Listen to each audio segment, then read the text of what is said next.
Job was the most righteous man on earth.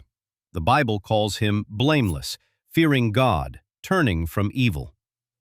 He was also the richest man in the East, thousands of sheep, camels, oxen, 7 sons, 3 daughters. And he was so careful that after every family feast he offered sacrifices for his children, in case one of them had sinned merely in their thoughts. According to the Bible, this is how the world should work. God judges in perfect justice. The righteous are rewarded. Job's wealth was the proof of his goodness. Then the story rises to heaven, and everything we thought we knew falls apart. The angels assemble before the Lord, and among them comes the adversary, the Satan. And right at the start, a detail most readers miss. Satan doesn't bring up Job. God does. "Have you considered my servant Job? There is no one like him." Satan answers with the most cynical question in Scripture. Does Job fear God for nothing? You've paid him, you've blessed him, made him rich. Take it all away, and he will curse you to your face. God says, everything he has is in your hand. What follows takes a single afternoon.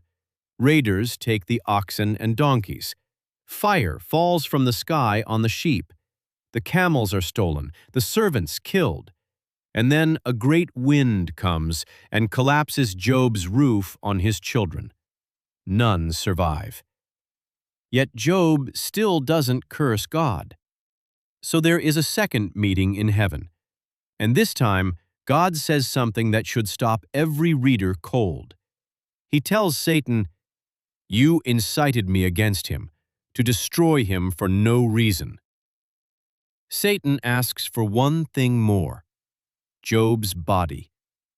Granted, God says, only Job's life must be spared. Satan strikes Job with burning boils from the soles of his feet to the crown of his head. The affliction God once sent on Egypt is now sent onto heaven's most faithful servant. The most righteous man on earth, sitting in ashes, scraping his ruined skin with a broken piece of pottery. He cannot be healed, and he is not permitted to die. His children are gone. His wealth is gone. His body is a ruin, and he has no idea why. But now, Job is about to find out.